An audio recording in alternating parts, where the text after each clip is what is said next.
We do get men here.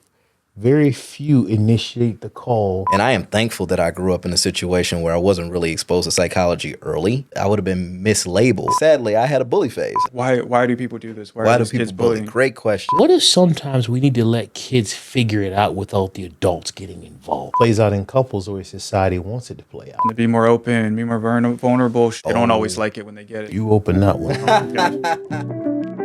I don't think you go to school to be a therapist. I think you're born as one. Behind the scenes, what are we as therapists talking about? The idea isn't what you do, but why do you do it? The why is almost always more interesting than the what. That's the unsaid thing. Oh, I'm saying it. I'm going there. Welcome back to Insights and Actions. I'm here with Craig James, co-founder of The Practice. Oh, well, if I'm Craig, then that must be Matthew Christian. That's right. Say more, Craig. The director of all video content information that comes out of this practice, facilitator of any and all pieces, as well as the HR director. The HR director. Yeah. Also like a therapist and other things. Oh, yeah, he does that stuff too. Yeah. Things. Unbelievable. I was hoping for some adjectives in there, like Sexy, amazing, short, Actually, the man. I'll edit out the short part, but yeah, the rest of it. Yeah, it's awesome to be with y'all. We got the Dr. Johnny Pierce in the building. I'm back. They keep letting me come back. I appreciate it. Cool. Why don't you start us off, Johnny? So we had an awesome podcast about men's mental health that we felt we needed a part 2 to. So here we are. And I think that Matt's got some numbers for us to kick the conversation off. Well, one thing I was looking at, and it goes to the stigma, some stuff we were talking about last time, is how much the degree to which men are less likely to seek out treatment, relative to women. So this one stuff was, so nearly 1 in 10 men experience some form of depression or anxiety, but less than half seek treatment, was a specific stat I was looking at. Mm-hmm. Yeah. Yeah, you couple that stat with the one that we talked about last time, where up to 40% of men were really struggling, and that never was just talk to anyone about their mental health. not getting talked about at all. Never talk about it. Yeah. Those numbers are kind of scary, and it led us to think that part 2 was even more essential because we didn't really talk about the risk factors. We didn't really talk about what leads men to potentially need therapy. Right. So, what have you guys experienced as far as the referral? When they walk through your door, what are they saying they're there for? It's funny you say that because as I was thinking about it, most men that show up are either spouse referred or court referred. Mm-hmm. Very few are job referred because they're producing at work, so they don't really show up. But yeah, wives call often about boyfriends. Wives will call about husbands. Women call about sons, boyfriends, girlfriends, call about fiancés. So we do get men here.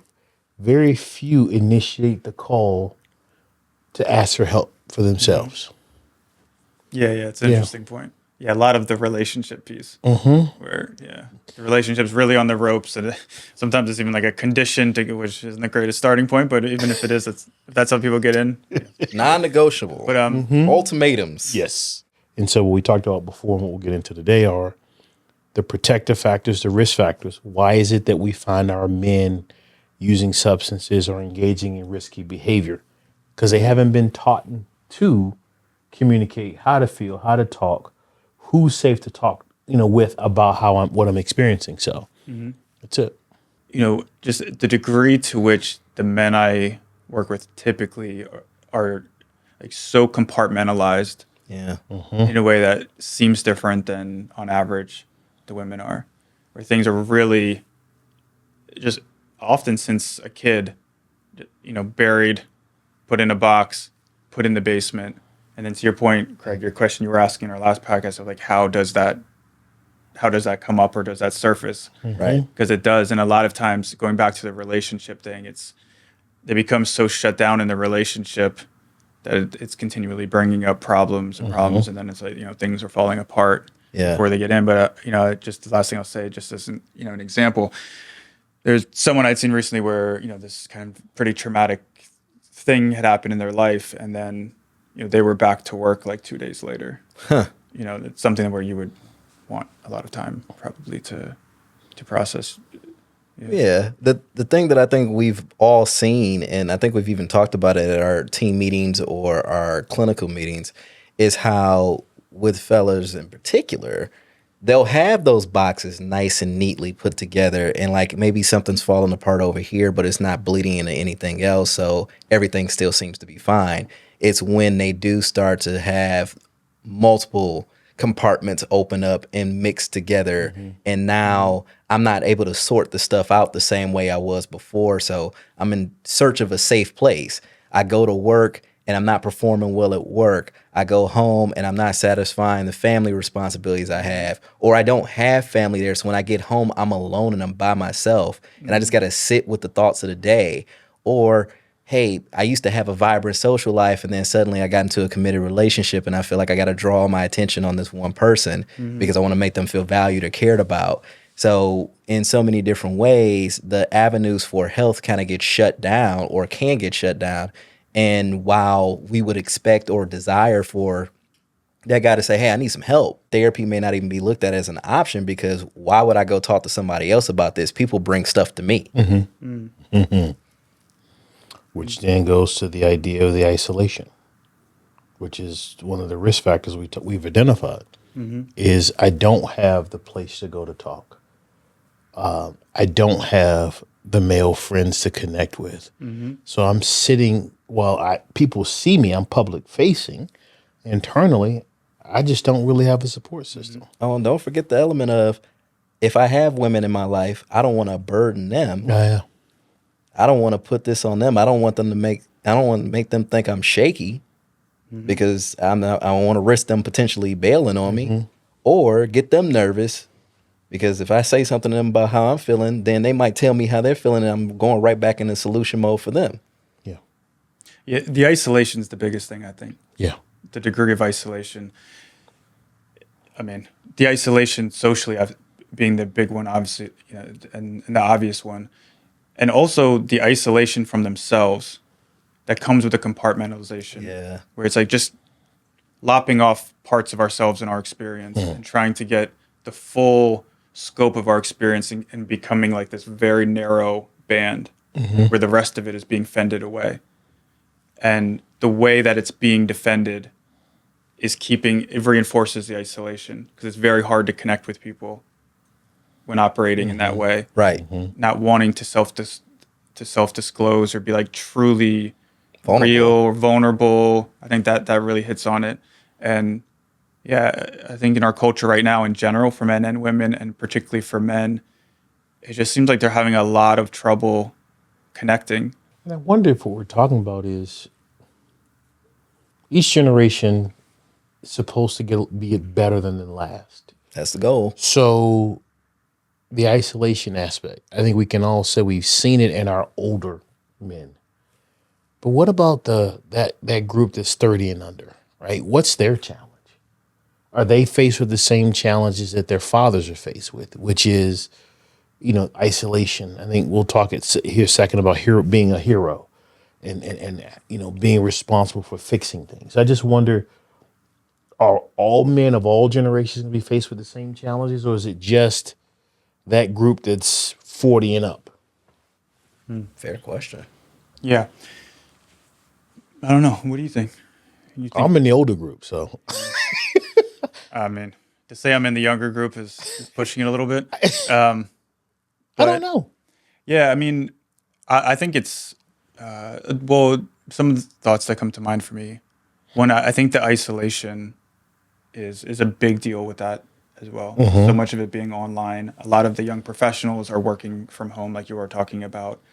They socialize through video games, which they're playing at home. Right. Yeah. A lot of that.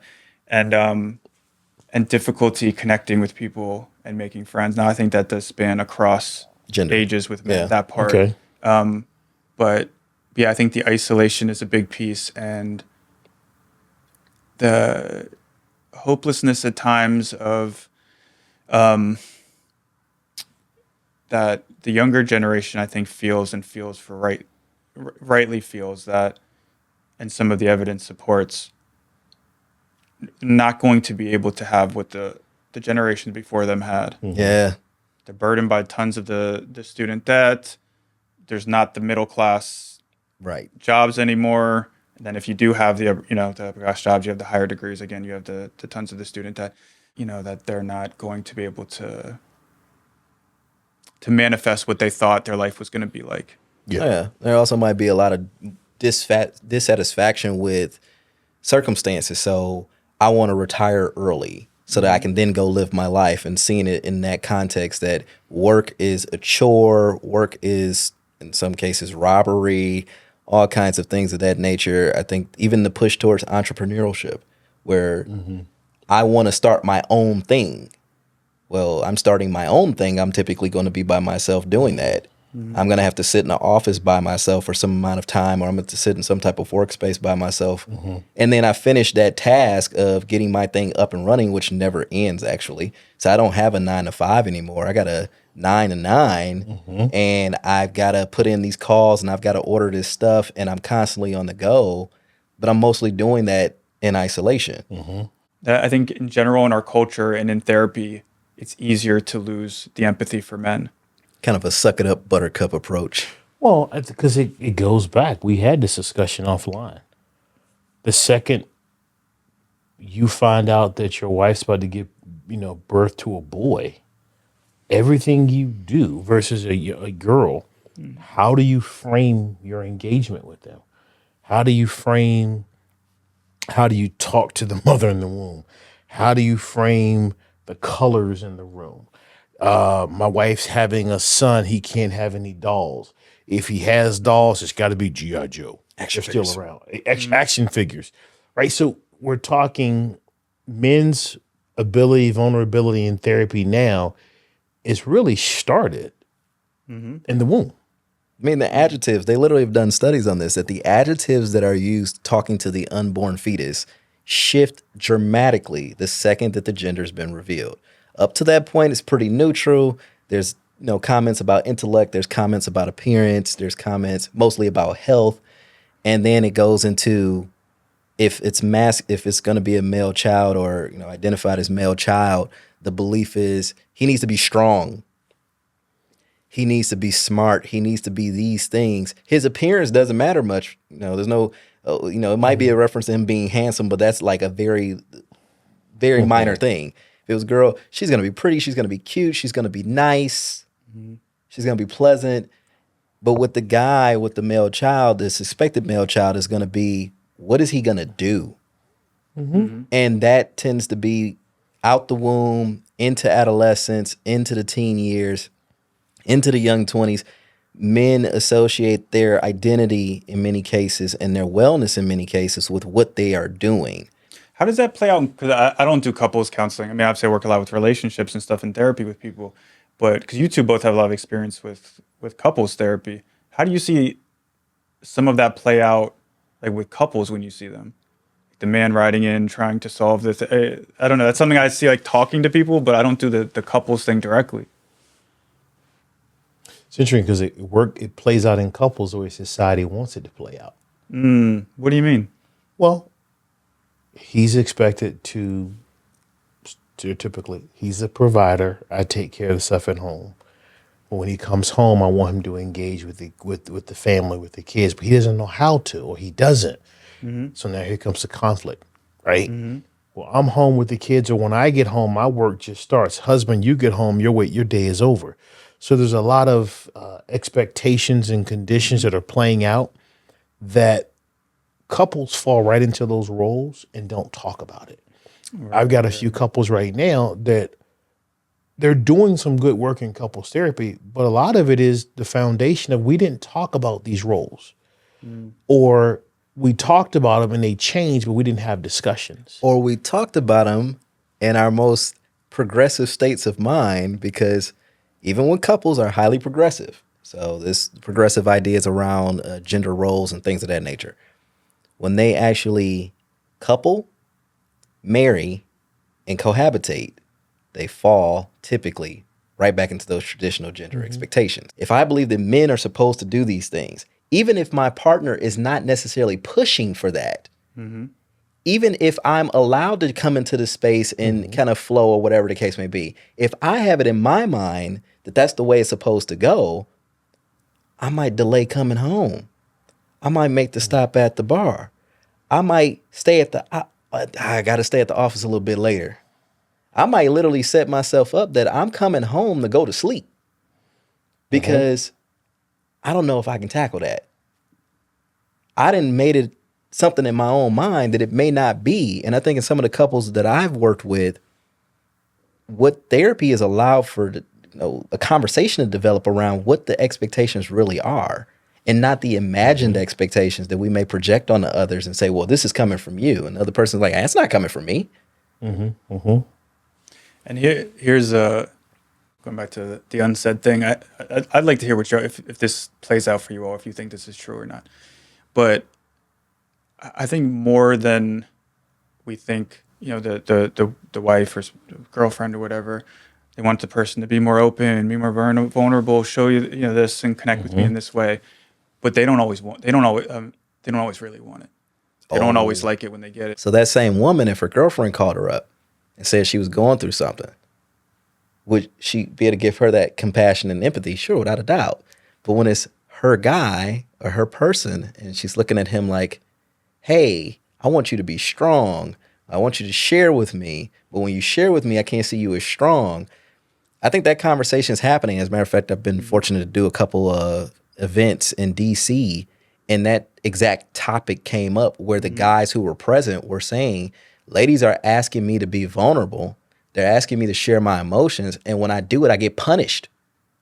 I get punished. I get called names. I get chastised. So do you really want me to be vulnerable? And does it really benefit our relationship for me to be vulnerable? Because if it's going to become a weapon that's used against me, it's going to tear me down. Now I feel like I'm in a risky situation when I go to talk to you. Yeah. You open that one. When it comes to your self-care, self-love club, gotta put it out there. When it comes to your self-care, your hobbies, what do you find yourself doing as a way to kind of fill your cup? For me, I'm very into meditation. It's a really huge part of my life. Yeah, meditation and spiritual practice is by far the number one. And then making sure I attend to my relationships. Because for me, the way I'm built, and maybe it's this kind of underlying depressive type of thing, but I tend to, my life shrinks naturally, naturally, but like without me kind of noticing and pushing against it. And I'll kind of get in my own world and I won't be like, being as social or kind of giving myself the little like kind of kick in the ass of like, all right, get out there, connect with your friends, do something social, hang out with your fiance, this kind of stuff. That's helpful. What about you, Craig? What you doing? Said, attend to my relationships. Hey, you gotta get. Yeah, that's That's all mature. yeah. Oh, you're like an old man. I kind of like I like the way that sounded. Yeah, Hey, settling into it. You caught that, it was right? sophisticated Yeah. sounding. My fiance, Yeah. soon to be wife. Yeah. Look at him. Little side note: once you get married, when you introduce her, say, "Hey, this is my ex-girlfriend." Oh my God. Technically, in The terms future of how Mrs. Christian relationships, might not be like, how do relationships work? She is your ex-girlfriend. at the Technically time. speaking. Technically She's speaking. graduated. Oh, I see what you're saying. I see what She's you're saying. graduated. Oh, See, it went he over went the Matt's wrong head. way. It went over Matt's head. Yeah. You got Now, it. I still don't think the She's future graduated. Mrs. Christian is going to like that, but Oh, but you have to have fun. She's going to have to deal. She's going to have to deal with it. It's like him saying, "Go get a baseball glove, play catch." It's out there, but it makes sense. It's I practice what I suggest to clients. Years ago, I kind of thought about this. Only in America do we work 51 weeks a year, and we take 1 week off. Numerically, it just doesn't make sense. No, mathematics. So my take is always every quarter you should do something for yourself. So instead of doing that, I actually, spring, summer, and fall, I'm on a golf course when possible. Self-care. I love watching my son play lacrosse. I too tend to my relationships with my wife, my son, my brother, his family, my brothers and their families. Be honest with you, I like hanging out and talking to my colleagues. Yeah, me too. Yeah, you're kind of cool. You guys are fun. I mean, yeah, you got it really makes it. I make the comment it's corny, but it's true. I haven't worked a day since 2021 when I went into the private sector. I just enjoy what I do. So I do, I like to golf. I got some guys I hang with. I tend to my family relationships. I like my colleagues. I will do what I think kind of fills my cup. Right? I'm not asking. I mean, at my age, I'm not asking questions. I'm gonna do it. I'll let you know how it went afterwards, and not in a mean way. It's just I'm not asking permission anymore. I understood it early on. I'm in that third chapter of life where I want to have fun. I want to give back, and just enjoy what I do with the people in my network, in my circle. Personally, one of the best things I can do to fill my cup is to journal. I love it. I've been doing it since I was 15. So that it is something that I'm doing in The isolation. book of Johnny. Forget the book of Eli. At one point in time, people were asking for autobiography. I was like, I thought about it since Craig, then. we got to find this thing and see what's in We this can find journal. it. No, it's been long It's since either going to be like Detroit. super insightful, or it's going to be like, in the movie Seven or these things where they find like the diaries of these serial killers. And it's just like gotta be it's a like the serial same word written 100 times. Oh God, help me! crooks his Greatness, blood and greatness, writes it wellness, wellness, greatness, greatness, It's wellness. either that or it's Socrates. I can see it going either direction. Well, funny enough, you had mentioned in a previous podcast about letting go. When I hit 30, I had 19 journals that I had filled up, and I had kept a Word document from my time in college. And I merged the two together when I got done with college before I went to grad school. So I had this giant, massive collection of, what would it have been, 13 years worth of my life. And I deleted it when I hit 30. I deleted it. I said, I needed it for the time that I needed it. I needed to be able to get that stuff out somewhere. I need to be able to put it somewhere. I need to be able to process it. Being able to come home from college at 22 and go back through those journals from when I was 16, 17, 18, 19, and put them all into the Word document and have to read those entries and see how my mind was maturing and the relationship stuff I was navigating. That was so important. And I also had to learn to let it go. That history was in fact history, and that history did not define me, nor was it going to give me all the insight or expertise about my future. Yeah. So what I've been doing since then in these last 7 years, as far as journaling goes, is if I feel like I need to journal about something, I sit down and journal about it. Sometimes I save the entry, sometimes I don't. Sometimes I delete everything after a year's been up and I'm not interested in keeping it anymore. And it's not that I've forgotten that stuff or that I don't value it. It's just that it served its purpose. Yeah. And I think one of the things we're talking about is a protective factor for our guys. Something that we came across is the idea of being valued where you go. Social spaces. So when you go into an environment that you feel like people value you and care about you, that's something that I've found to be far more necessary to pursue now, because I am actively pouring myself out in those sessions when I'm with my clients and pouring myself out into my daughters. So what I get out of a journaling experience now and what I've done as far as seeking out those social activities, like it is for entertainment, it is for relaxing and unwinding. Like I am not here to be the critical thinker. I'm not trying to get in those spirited debates about politics and stuff like that. It's my downtime. It's my downtime. I'm chilling. If that's what you need to do in order to kind of feel like you're stretching out and you're getting your best self, I will listen. I will listen very attentively. But no, I'm not going there with you. I'm here to relax. Yeah. So, and I mean, these podcasts, to be honest with you, the podcasts are a great release because I get to kick with you guys and hear the great things that you guys have got to say. I've been able to do other podcasts in other places and hear these great ideas. And while I am thinking critically in this space, it's fun, it's light. I think that it's beneficial. I think that it helps continue to model that idea that we can be well. And that's what I'm striving for. So That's how I fill my cup. No, I mean, all kidding aside, I think that's pretty cool what you do with the journaling. Yeah, it's something I've thought about maybe trying to. It's something I've recommended to clients sometimes. I've done a little bit, but what? Serial killer. Serial killer. Yeah. Wellness, greatness. Yeah, that's why I'm being so nice to him right now. Yeah. You know, it's like, Wellness. compliment him. I'm still fishing for those compliments. The theme that we've been talking a lot about how men relate to vulnerability in a way that's a bit different and can cause difficulties, whether it be in therapy or just in general in their life.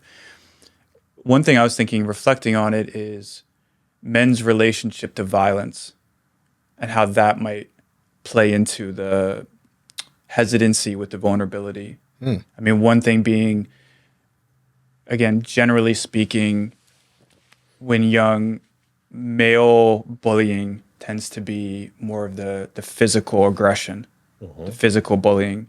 And then the girls bullying tends to be more of this relational bullying, the ostracizing, some of these type of things. So with that, and then I think in other ways going forward in our life, it's like the threat of violence is kind of right under the surface in a lot of ways, where like the vulnerability opens me up, the interpersonal vulnerability opens me up to violence in a way that I think is, potentially kind of part of the male psyche. Yeah. Probably even contributes to some of the isolation that we talked about earlier. Which is an issue on safety. I'm trying to stay safe because if I'm around guys, I might be in danger. Yeah, and thinking to like, I don't know, just some differences where one of the things that was making me, I think this might have been the thing that was bringing this up for me, is being with, I'm trying to thread the needle here personally as well. Or to say, female people, I might or might not be thinking of one person specifically, female people in my life with like driving in the car and then like, maybe they have some wonderful people overall. I have a feeling whoever watches this knows who I'm talking about. I mean, amazing. But might potentially have some issues with some road rage-ish type of stuff. I believe that. And thinking, like I've said to him too, is like you realize if this comes to a head in some way, I'm gonna have to deal with this, and I'm gonna have to deal with this. Where like I'm gonna be like, I'm about to crossfire. go, yeah, like I'm about to go engage in violence at the end of this in some way, or it's gonna be right there at the surface, where it's like this could very easily. That's real, man. That is real. That's a protector role coming to the forefront. I'm gonna get us in some fire, and you gotta get us out. Yeah. We live in a day and age where we want to be respectful to all people, how they communicate, how they identify themselves, how they look at situations. We don't want to speak to anybody in such general terms that it becomes misunderstood as this is the way that all people are. But there is something to be said about how people relate to one another around gender, that men talking to men and men being thrust into positions of being protective because maybe there wasn't the same kind of concern on a part of a party that doesn't have to deal with that on the day in and day out basis like this guy has from when he was a little boy. That's why we're talking about it this way, and hopefully that can be understood. And, we've got space in the comments if you're, watching on YouTube, or, you can definitely shoot us an email at Insight if you want to, speak to this. We want to get that engagement, but understand we want to be mindful of that. So that's why we're talking about it this way. But you're going to say, Craig? No, you cleaned it up. Well, what about, I mean, and it's interesting too. So again, just to be like clear of why bringing this up at all is looking at what are reflecting on what are some factors that contribute to men being conditioned to not being vulnerable with people to the same degree, something like that. But I don't know. I just think that's when we were just talking now. Yeah, I wonder what was your experience growing up with that kind of thing? I'm thinking particularly because you're a bigger guy, like you're a guy that would be, I'm assuming there weren't a lot of people like bullying. I mean, there probably were at some level. You're younger. That always happens, but maybe that was... I'll tell you honestly, I have always been the youngest, but the biggest in the circles growing up. Yeah. We used to have a colleague at work named Julie. Julie and I used to, we years ago, we wanted to do a couples workshop. and Julie's short in stature. And so the thing we were going to use was, couples therapy is the long and short of it. Ha! And then They're so clever. it's not always black or white. We were going to play on all that stuff. Oh, nice. Oh, it was phenomenal. We just never Nice. did it. Julie, I still would love to do it, but you get it. But no, I think I didn't. The environments my parents had me in didn't have me. I don't know that I remember a lot of threats. I remember a few possible altercations, but I wasn't a violent person, so it threw me for a loop. So I got out of those. I probably had fewer threats in my life because of size.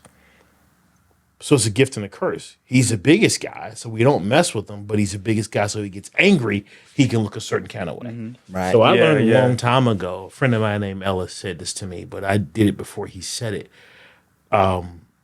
Whenever I got angry, I usually sit down. Because I can still be angry, but I don't look as menacing as in terms of size. Yeah, that's the other side. Yeah, you're right. Yeah, I see what you're saying. Yeah. So I didn't have a lot of those experiences.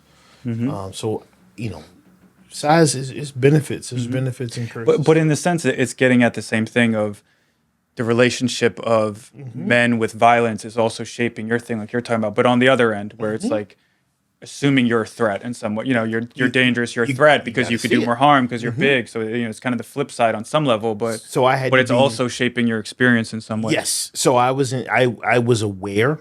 I don't know how I became aware, but I learned how to look. I can use it if I want to, right? But I'm You aware use your of powers for good or evil. it for good or evil. Right? is that Super Spider-Man? I don't know what it was. Anyhow, Great power comes great responsibility. There you go, That's Uncle Spider-Man. Pete. Great Yeah. power comes with great so responsibility. for me, it was I was aware of it probably elementary, probably middle school, and I never had the challenges that I think others who don't have stature have. Right? I think I was given. This is my honor, my blessing, and it's a blessing and a curse at times. Just depends on the environment I'm in. Like the size allows me to be protective of those around me, Yeah. without saying anything. Like I've got the look. I know the look I can give to create a sense of threat. Yeah. Yeah, growing up in Detroit is a little different. It's a little different. 757. Hey, man, hey, I'm just saying. So I didn't have my growth spurt to get me here until high school. So when I was growing up, I was short, I was skinny, and I was light skinned, and I was smart. I was a walking target. We beating you up every day. I was a walking target. The problem was, though, I came from a family that told me if somebody hits you, you hit them back. Right. And because, I'm a thinking man, I like to fight. I loved fight when I was a kid. I almost got kicked out of Detroit public schools because I was getting into fight so much. Yeah, you wouldn't have expected that. But yeah, so initially it started off where others attempted to bully me thinking because of my appearance that I was going to be a target, but they didn't recognize like I was waiting for them. So once they hit me, I could beat them up. And I wouldn't get in trouble at home because my concern was my mom. It wasn't the school. Like getting suspended didn't matter to me. I had to be able to explain myself to my mom when I got home. Well, they hit me. So that lasted for a little while. But then eventually, sadly, I had a bully phase. I was actually a bully. I gotten to the point where I was looking for opportunities to have those fights, and they weren't really coming because I went to K through 8 schools. I'm in the same building for 9 years. People knew. But then I started looking for people. I started letting myself be manipulated in different ways. Somebody would talk it up because they want to see a fight. It's like, hey man, they said such and such, da da da da da. Why do you think you did that? You had that bullying phase. This is something that young guy, I think like some younger people that I work with, but that experience some bullying, they're always, asking like, why do people do this? Why do are these people kids bully? bullying? Great question. I can't Why speak for you? Like, what was it in your experience at least? Yeah, I was gonna say I can't speak for all people who spent some time being a bully, and I hope everybody grew out of it. But when I was going through my bullying phase, it was an outlet. I was a really angry kid, and I am thankful that I grew up in a situation where I wasn't really exposed to psychology early, because I probably would have been diagnosed in some kind of way, and I would have been mislabeled and misunderstood. Like I'm a little black boy growing up in the inner city of Detroit, absent father. Like there was so much anger about that circumstance. Seeing my mom have to work 2 jobs, her not really being able to be home very much, my sister having to step up into a role and be more of a motherly figure for me. Like that pissed me off in ways that I didn't have the language to articulate. Right. The experience it showed up first and then the language showed up later. That's where that journaling is coming to play. But yeah, at the time that I was bullying, I was picking on a kid. Forgive me, Nick. Forgive me. I think I've apologized to you over Facebook when we got older, but my bad, man. I really shouldn't have treated you like that. Any effect, though, he was a punching bag, literally. He was somebody to let off that steam. Sorry, man. But like let off that steam on, because when I go home, I'm seeing my mom struggle. When I go home, we without. So this is a way for me to get these emotions out. And all I need is the slightest thing. I got a short fuse. And you sparked it. You didn't even mean to. You did the slightest thing. You disrespected me in my mind in some way or another. And now I got to let you know so you don't do that again. But then eventually the disrespect didn't even need to be present. It didn't even need to be necessary. It was just I was in the mood to blow off some steam. And that was the way I did it. Thankfully, that lasted maybe a year or two. And I got told, this is like 8th grade.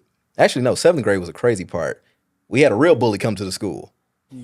A kid from juvie came to our school, robbed my best friend for his race car jacket back when those was popping. And I'm like, yo, this is a different breed. I am not this dude. But he was picking on me and my friends to the point where I stepped up to fight him, much that protective role you're talking about from the road rage scenario.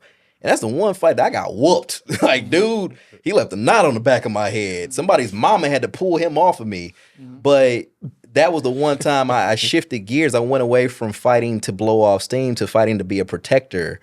And it was a different experience. Like, I was scared in that fight because dude was strong as hell. And I knew that I was not an equal match. But I had to stand up. Like, I had to stand up. It wasn't just about me at that point. It was about the other guys and the fact that we want to be able to go to the gym and not be harassed and stuff like that.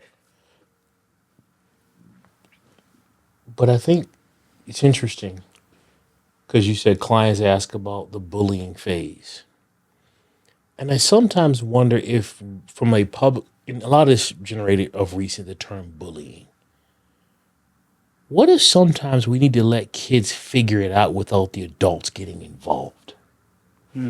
Right? Because like I hear, oh, my kid was bullied and they got a bullying program in the school and the kid that was bullied, they take him out of class and put him you just put another target on that kid. Whoop. Don't take the kid who was bullied out. Take the bully out. But the other part is these kids got to figure some stuff out. Right. I think sometimes society has spent too much time trying to manage kids for all kids to act the same. That's for the adults. We got to let the kids sometimes figure things out because we spend too much time trying to society corral behavior so that everybody feels good. Guys, kind of life is set up. We got to figure this out. Charles Darwin's survival of the fittest is there for a reason.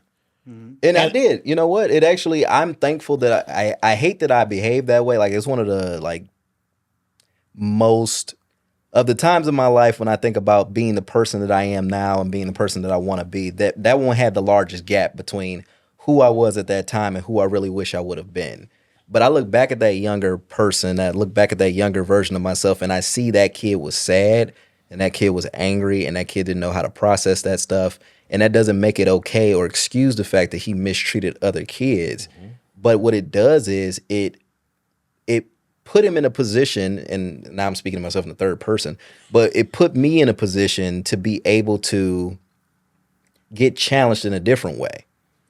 So, like I said, it lasted about maybe a year or two. And then I was sitting in the vice principal's office. His vice principal's there, my mom's here. And she looks at my mom and says, if we got to suspend him again, we're kicking him out of the school system. My mom turns to me and looks at me and she says, are you done? Are you done? Because I had aspirations of going to college.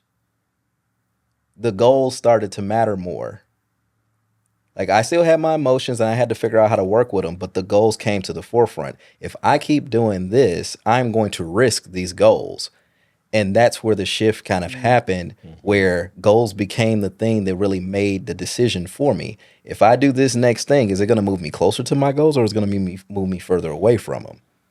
Yeah. So, like I had mentioned before, it wasn't about suffering. I know we talked about that in a different podcast. You know, it wasn't suffering that sparked the change for me. It was, I'm at this crossroads.